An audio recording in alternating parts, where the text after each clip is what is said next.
Good morning, everyone. Thank you for joining us for this Facebook Live on this rainy Wednesday morning, February. February?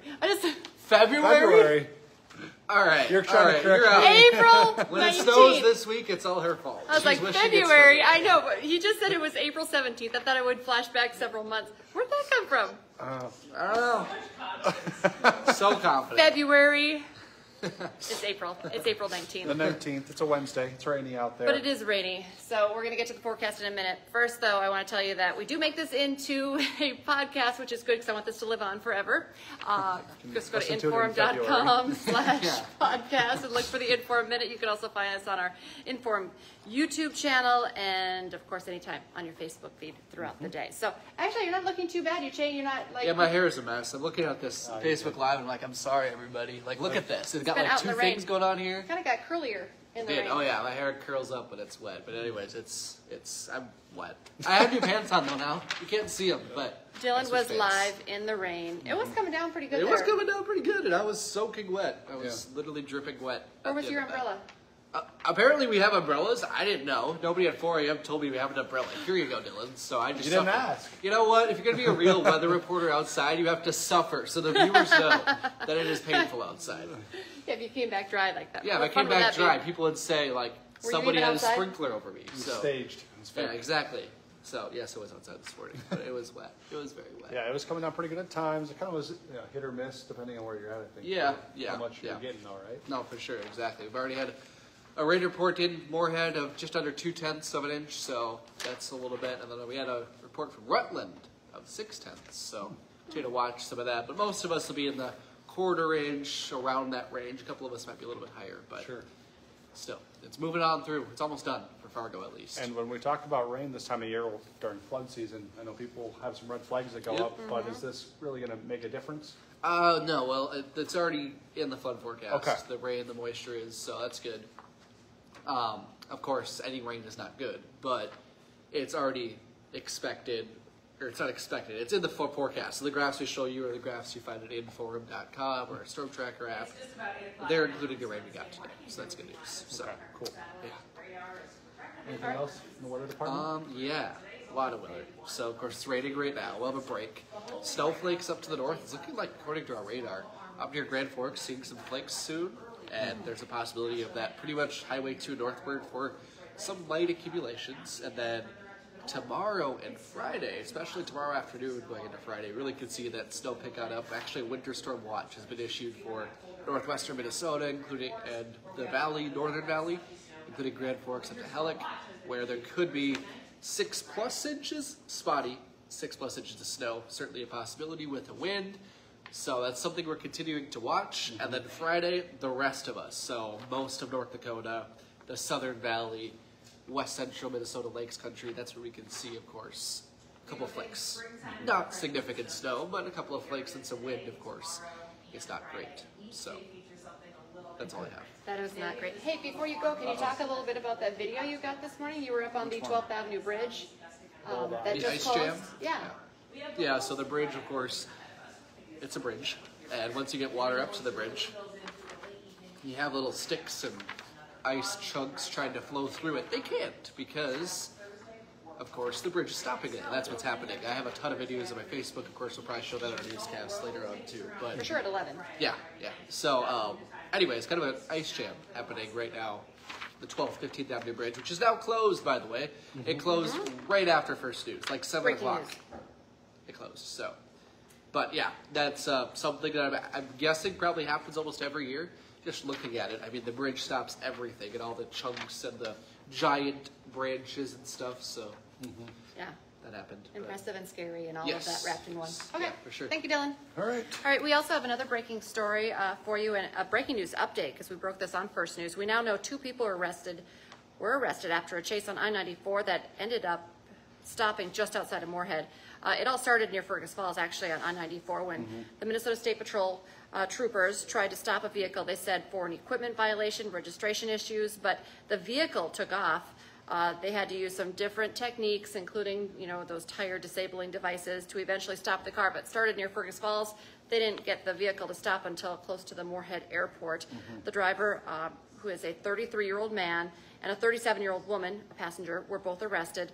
The driver facing fleeing a peace officer in a motor vehicle and DWI charges. Troopers say he also had drugs on him. The passenger who was arrested, she's also facing an obstructing the legal process charge. 2 other people were in the car, but they were not arrested. Another set of breaking news this morning. This is out of Fargo. A fire forced someone out of their home, and their dog is dead. Firefighters remained on that scene throughout the night to watch for any flare-ups that could happen. It all happened at a townhome on 27th Street South around 9:30 last night. Crews arrived to find the home filled with smoke. There was a person living there that told them the dog was inside, so firefighters put out the fire. They eventually found the dog, but they were unable to save the dog, unfortunately. There is extensive smoke damage to the home this morning, and we are still working to learn what exactly caused that fire. This is another story we've been tracking for you since WDAY reporter Matt Henson actually broke this yesterday. 9 people are recovering this morning after they were rescued from a flooded bog near Warroad, Minnesota, way up in the Northern Valley. The U.S. Customs and Border Protection says that its agents got there just before 5. 7 of the 9 people had entered the U.S. illegally, according to the agents. The people did not have documentation. We do know they were taken to have some medical treatment, medical care. Once they're cleared medically, they'll be transported back to a U.S. Border Patrol station. Governor Tim Walz of Minnesota is ordering that all flags in the state be floated half-staff this weekend. That's to honor a Minnesota sheriff's deputy who was killed on the line of duty earlier this week. The flags will be flown at half-staff from sunrise to sundown on Saturday, the same day as Deputy Josh Owen's funeral. He was killed on Sunday while responding to a domestic violence call that ended up leading to a shootout. 2 other officers were shot in that same exchange, but they are expected to be okay. All right. Governor Walz also going to be delivering his State of the State address tonight at 7 at the Minnesota Capitol. He started his second 4-year term in office earlier this year. This is actually going to be his first legislative session where his party has complete control of the state government. Be sure to join us for WDAY News at 10, and we will have a complete recap of what he says during the State of the State. Sure. All right, Fargo police are asking for your help today to once again find another missing teenage girl. They say 13-year-old Takara Mork was last seen in North Fargo around 11 o'clock yesterday morning. She is 5 feet tall, about 100 pounds, brown eyes, brown hair. So if you see her, make sure to call police. Also, yesterday we told you about 15-year-old Isabella Nerschel. She's still missing. She was last seen a week ago today, April 11th, before she went to bed. She is 4 foot 11 inches tall, 115 pounds, blue eyes, reddish hair. If you have any information about either girls, where they could be, you are asked to call police.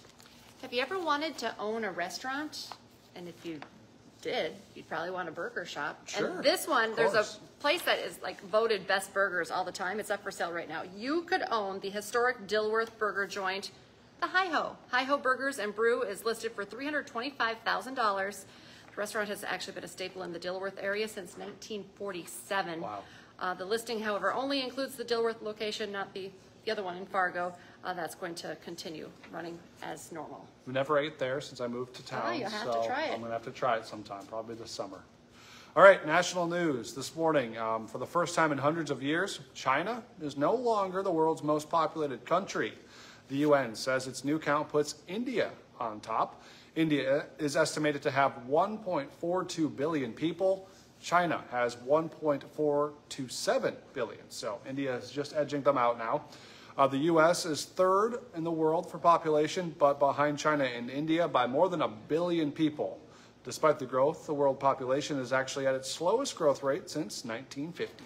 Hot Mike with Dom Izzo coming up 9 to 11 on WDAY Extra and InForum.com. He told us today Dick Bremer is going to be joining the show from Boston as the Twins look to snap a 3-game losing skid. And, of course, they'll have much more on Grant Nelson's decision to declare for the NBA draft. Big story there as well. And, of course, we were talking a lot about all the late games that are happening again tonight. So Dillon will be tired. That's why he has to be out in the rain to wake himself up, because he stays up too late. Well, I guess there wasn't anything The last Wolves night. play tonight in Denver, and the Wild play tonight in Dallas. So we'll see what happens. We'll have those scores for you tomorrow morning on First News, because it's going to be a late night for those games, and you might fall asleep before they're done. Don't forget that you can get a subscription to InForum.com right now, where you can watch Hot Mike with Dom Izzo each and every day on the weekdays. It's for 99 cents a month for your first 3 months, so take advantage of that deal. And Well, we already talked about Dylan's going to have some news, rain totals coming up at 11, and also show you that pretty incredible video that he took just as the 12th Avenue North Bridge was closing because of the high floodwaters. You can kind of see an ice jam, big mess. So you can see that at 11. And of course, this afternoon again, 4, 5, 6, 9, and 10. Join us for more WDAY news. And we'll be back tomorrow morning from 5 to 7. That's right. Goodbye.